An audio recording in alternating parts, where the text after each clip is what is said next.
Have you ever been to a leadership conference that's specifically a men's leadership conference? Okay, there are likely a few, but most frequently, we just call men's leadership, leadership.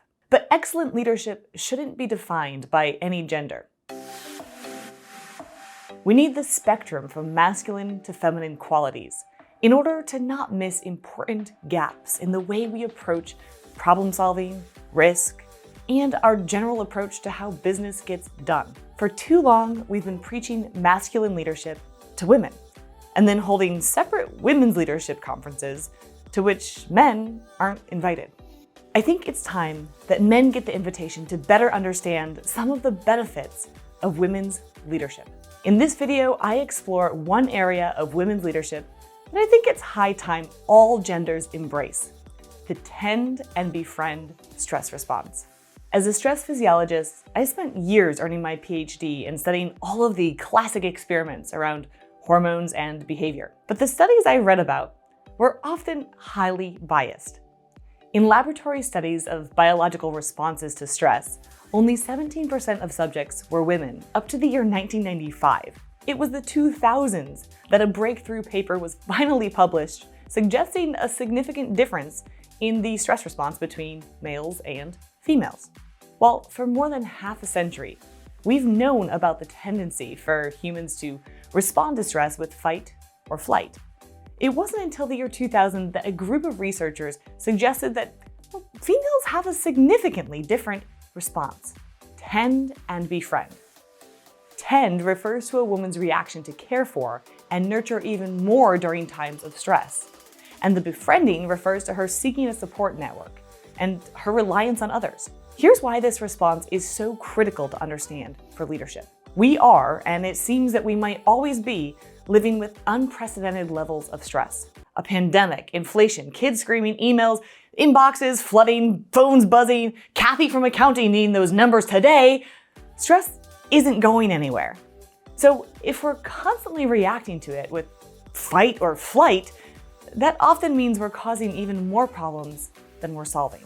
What if we were to take a more feminine approach to stress? How do you react under stress? Do you find yourself retreating, getting irritable or upset? Or do you react with the more feminine response of leaning in even harder to care and repair? Let me know in the comments below. I'd love to hear your stories. A fascinating study exploring parental behavior and job stress demonstrated that fathers who had a stressful workday were more likely to be either irritable or less responsive with their children when they got home.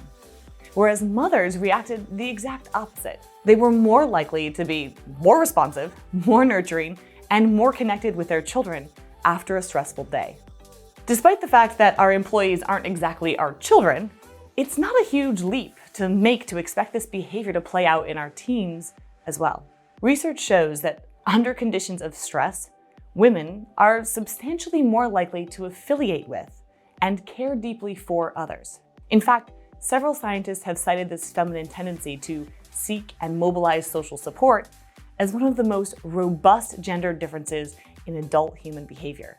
This is a huge missed opportunity for a more methodological, long-term workplace defense in the face of what seems to be our never-ending mode of crisis. If you haven't subscribed to my channel yet, go ahead and hit the subscribe button and bell now to be notified every time I post a new video about how to lead and live a more authentic, fear-less life. Imagine working on a team led not with fear, avoidance, and aggression, but one in which nurturing, expanding social connections, and kindness was the norm. I think you can see where I'm going here. Men, don't worry. While there is evidence that this response is likely based at least in part on our physiology, there is a lot of cultural evidence for being able to adopt a more feminine response to stress.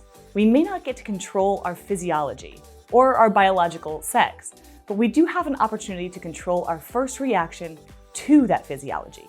What stress response do you want to have?